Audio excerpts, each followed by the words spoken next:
बहुत समय पहले की बात है। एक घना जंगल था जिसके बीचों बीच एक छोटा सा गांव बसा हुआ था। उसका नाम था सर्पपुर। ये गांव जितना सुंदर था उतना ही रहस्यमयी भी।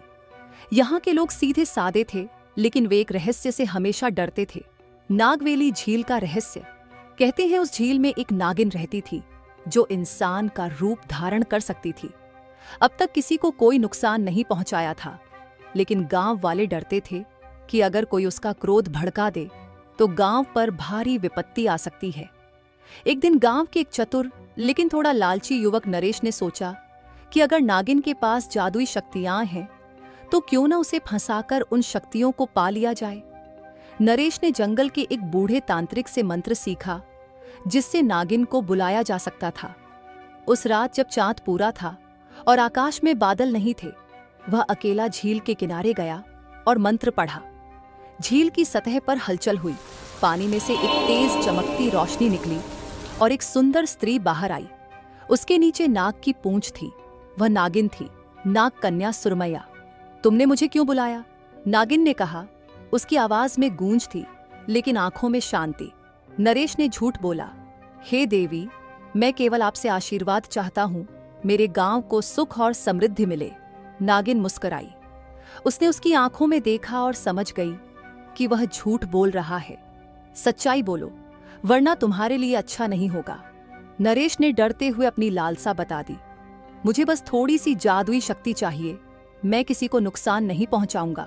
नागिन ने लंबी सांस ली और कहा, ठीक है, मैं तुम्हें एक वरदान देती हूं, लेकिन एक शर्त पर। क्या? नरेश ने पूछा। तुम इस शक्ति का उपयोग केवल दूसरों की भलाई के लिए करोगे। अगर तुम इसका उपयोग स्वार्थ या छल के लिए करोगे तो ये शक्ति उल्टी पड़ जाएगी। नरेश ने सिर हिलाया और झील से एक नीली रोशनी उसकी हथेली में समा गई। वह शक्ति उसे मिल गई।